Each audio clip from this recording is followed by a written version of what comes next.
ओम नमो भगवते वासुदेवाय नमः। हरे कृष्णा।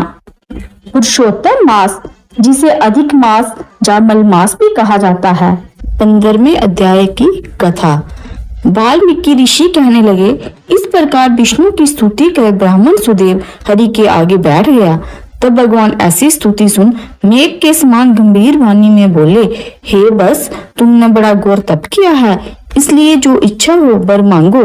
सुदेव बोला, हे नाथ, जो आप प्रसन्न हुए हैं तो मुझको एक श्रेष्ठ पुत्र दीजिए। इस प्रकार ब्राह्मण के वचन सुनकर श्री भगवान बोले, हे बस, पुत्र का सुख विधाता ने तेरे भाग्य में नहीं लिखा।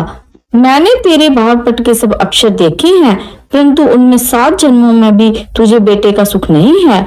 भगवान के ऐसे वज्र प्रहार जैसे निष्ठुर वचन सुनकर जड़ से कटे हुए वृक्ष की तरह वह ब्राह्मण पृथ्वी पर गिर पड़ा। गौतमी अपने पति को इस प्रकार पड़े हुए देखकर अत्यंत दुखी हुई और स्वामी को पुत्र के सुख से रहित देखकर रोने लगी।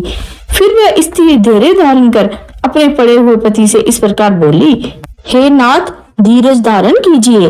उठो, जो विधाता ने ललाट पे लिख दिया है वह सुख अथवा दुख अवश्य ही भोगना पड़ेगा।